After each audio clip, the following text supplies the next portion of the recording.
이 게임은 엔진이 3개 달린 약간 허접하게 생긴 로켓을 아래에 있는 깃발 사이에 착륙시키는 게임이거든요. 지금은 아직 유전 알고리즘 0세대, 즉 진화가 하나도 안 된 날 것 그대로의 친구예요. 그래서 이 친구는 보이는 것처럼 제대로 착륙을 못 시키고 있죠. 이런 친구들은 진화를 해서 좀 더 로켓을 잘 착륙시키거나 아니면 멸종이 되거나 둘 중에 하나로 결과가 정해져요. 만약에 멸종하지 않고 어느 정도 학습을 한다면 지금이 맨 처음 세대부터 100번 진화한 친구거든요. 생각보다 착륙을 잘 시키죠. 이렇게 0세대부터 100세대까지 잘 진화하면 지금처럼 우주선을 잘 착륙시킬 수 있는 친구가 탄생하게 되는 거예요. 지금 보면 기존 0세대 친구보다는 100세대 친구가 우주선을 깃발 사이에 훨씬 더 잘 착륙시키잖아요. 이렇게 우주선을 잘 착륙시키는 친구는 잘 진화해서 살아남고, 잘 착륙을 못 시키는 친구는 진화를 하다가 경쟁에서 밀리게 돼서 결국에는 멸종하게 되는, 약간 우리가 살아가는 실제 세계와 비슷한 그런 알고리즘이죠. 이게 바로 유전 알고리즘이에요. 교수님 뭔지 시간 되실 때 유전 알고리즘 강의 한번 해주세요. 죄송하지만 저도 유전 알고리즘이 뭔지 잘 모릅니다.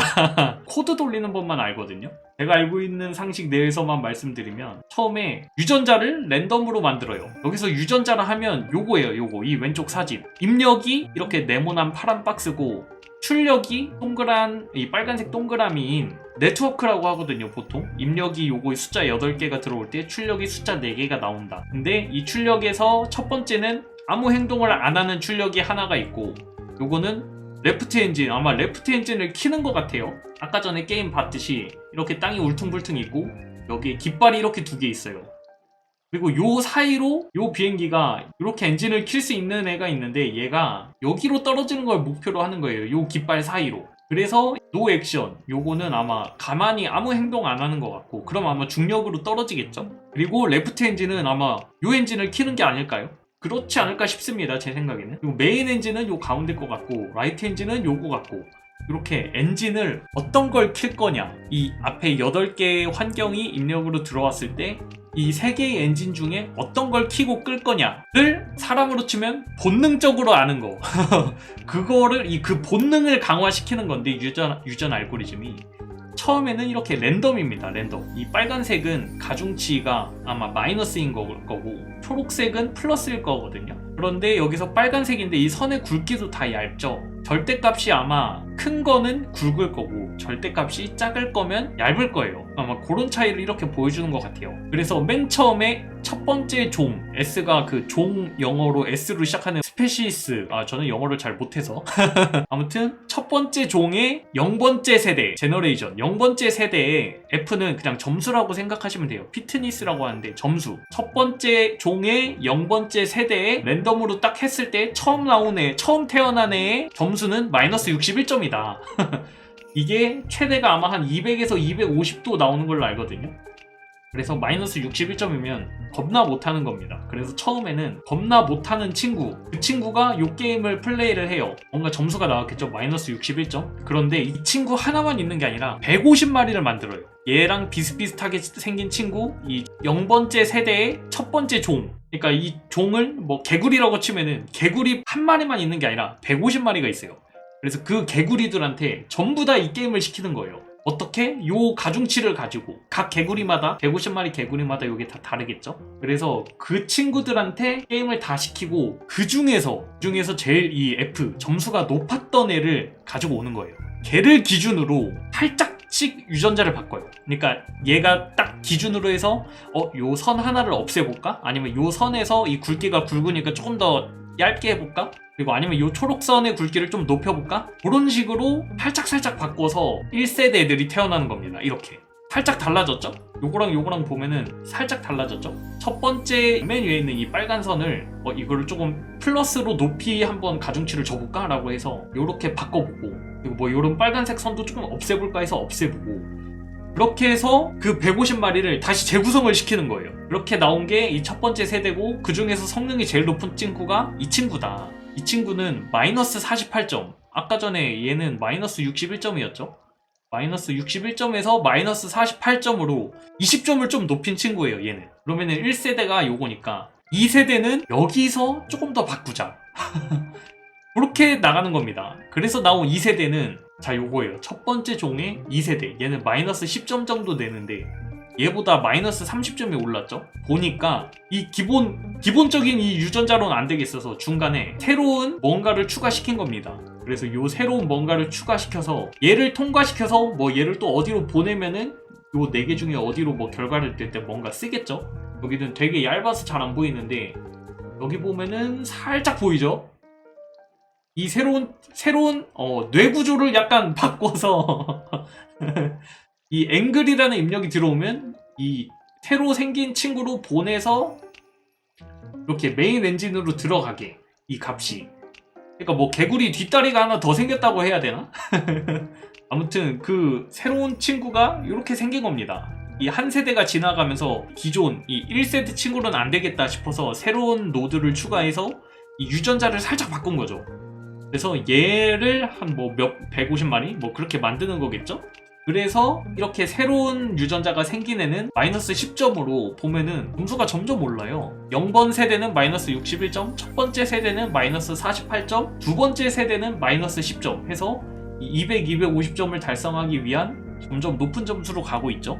이런 식으로 기존에 얘를 기본으로 살짝 다른 150마리를 플레이를 시켜서 점수가 제일 높은 애 기준으로 걔를 가지고 와서 다시 걔에서 살짝만 바꿔서 다시 플레이 시키고 또 거기서 나온 점수가 제일 높은 애를 가지고 와서 살짝 바꿔서 또 플레이 시키고 이런 식으로 진화를 하면은 이제 한 6세대 때쯤 오면은 첫 번째 종의 6세대쯤 오면은 이런 식으로 구조가 바뀌면서 이제는 플러스 점수로 바뀌는 거죠. 요게 기본 컨셉입니다. 근데 종이 한 종류, 그러니까 개구리 하나만 플레이하면은 얘 한계가 있을 수 있기 때문에 이 뒤로 가보면은 새로운 종이 태어납니다. 자, 얘를 보면은 두 번째 세대 얘는 이거를 안 만들었어요. 완전히 똑같은 게 아니라 아예 새로운 종이 태어나기도 한다. 얘는 개구리에서 두 번째 종이니까 뭐 거북이라고 하겠습니다. 거북이가 2세대 때 처음 태어난 거예요. 근데 걔는 이런 모습을 갖고 있어요. 유전자가 얘 첫 번째 종이랑 조금 다르죠. 그래서 이런 식으로 종도 나중에 가보면은 한 100번 돌릴 때 29번째 종류까지 생긴다. 두루미까지 생긴다. 그래서 이거를 보기가 힘드니까 쉽게 본 게 요겁니다. 요거 원래 1세대 때는 이 파란색 첫 번째 종만 있었는데 세대가 지나면서 보니까 이 주황색 새로운 종이 생기고 8세대쯤 가면은 여기서부터는 완전 종이 되게 많이 생기죠. 보라색 종도 생겼다, 빨간색 종도 생겼다, 초록색 종도 생겼다. 아래 와보면 이 주황색 종도 있고 파란색 종도 계속 있고 이렇게 있는데 이 생태계에는 150마리밖에 존재를 못하는 거예요. 150마리밖에 존재를 못하는데 그 150마리를 이 각 종들이 어떻게 나눠 먹을까, 그걸 그래프로 표현하면 이렇게 보이는 겁니다. 그래서 한 50, 60세대쯤 가면은 맨 처음에 태어났던 파란색 종은 멸종을 해버려요. 왜냐면 다른 애들이 더 성능이 좋나봐요. 그래서 파란색은 안타깝게도 맨 처음 그 사람 그걸 뭐라고 하더라? 오스트랄로피테쿠스였나? 오스트랄로피테쿠스는 한 58번째 세대에서 멸종을 했습니다. 그리고 그 자리를 이렇게 다양한 색깔의 새로운 종들이 차지를 하고 있는 거고, 이런 식으로 가장 높은 점수를 내는 애들을 몇 퍼센트, 상위 몇 퍼센트만 살리고 걔네의 유전자를 살짝 바꿔서 점수를 점점 높여가는 알고리즘이 이 유전 알고리즘입니다. 제가 알고 있는 건 딱 여기까지밖에 없어요. 그래서 최종적으로 학습이 끝나셨나? 학습이 끝나셨네? 학습이 끝난 거를 플레이하는 거를 보여드리면 또 여기서 점수를 제일 높게 낸 친구 하나를 뽑아서 100세대 동안 돌리면서 제일 좋은 유전자를 하나 뽑는 거죠. 제일 좋은 유전자를 하나 뽑아서 게임을 시키면 그게 유전 알고리즘이 되는 겁니다. 유전 알고리즘 게임 플레이하는 게 되는 겁니다. 좋아. 자, 얘가 100세대 동안 지난 최종적인 알고리즘. 야, 굉장히 잘 착륙하죠? 처음에 아까 전에 보여드렸을 때 계셨을진 모르겠지만 처음에 한 20세대? 50세대? 여기서 끝난 애들을 하면은 이렇게 못하거든요. 막 거꾸라지기도 하고 바깥으로 나가기도 하고 요렇게. 이거 분명 밖으로 떨어질 법 했는데 한 100세대쯤 하니까 성능이 좋으니까 얘가 착륙을 좀 잘하네요. 요런 게 유전 알고리즘입니다. 뭐 제대로 이해가 되셨을진 모르겠지만 이게 저도 알고 있는 부분이 굉장히 없어서, 자, 이렇게 처음부터 좀 심하게 이미 착륙하기 전부터 가망이 없는 친구들을 살리진 못하네. 그런 애들까지 살리진 못하고 처음에 조금 안정적으로 내려오는 친구들은 잘 살리네요. 재사용 로켓이네요. 그러네요. 일론 머스크님이 이 그 뭐냐 그 로켓을 막 젓가락으로 잡고 막 그러잖아요. 약간 그런 느낌이 아닐까? 요 깃발 두 개가 그 젓가락인 거죠. 그리고 이 로켓을 재사용하기 위해서 요 젓가락 안에 떨궈야 되는데 그거를 하기 위해서 이건 뭔가 약간 버그난 것 같아요. 어쨌든 1000스텝이 끝나서 그냥 이렇게 떨어지면 터지는 거죠. 요렇게 안정적으로 잘 요렇게 떨구는 거를 유전 알고리즘을 학습시킨 결과는 요렇습니다. 와 근데 대박 아니에요? 아니 일론 머스크님의 그 스페이스 X의 그 뭐였더라? 그 로켓 이름 기억이 안 나는데 그거는 이 가상 세계도 아니고 현실 세계에서 잡는 거잖아요. 가상 게임에서도 이렇게 힘든데 현실에서 그걸 어떻게 잡았을까? 그리고 나는 범위가 요 되게 조그맣잖아요. 요 몇 칸 안에 들어오잖아요. 그런데 그거는 범위가 지구잖아요. 그걸 어떻게 했을까? 와. 그래서 대박이다 라고 느낄 수밖에 없었고 요거 그러니까 요 조그만한 요 픽셀 공간 안에서의 요 조그만 로켓에 엄청나게 옛날에 나온 고전 게임 여기서도 이렇게 요런 거는 펑 하고 터지겠죠? 근데 현실에서 이런 경우가 안 일어났다는 게 실제로 깃발 사이가 아니라 젓가락으로 로켓을 잡았다는 게 저는 굉장히 신기하다고 느꼈습니다.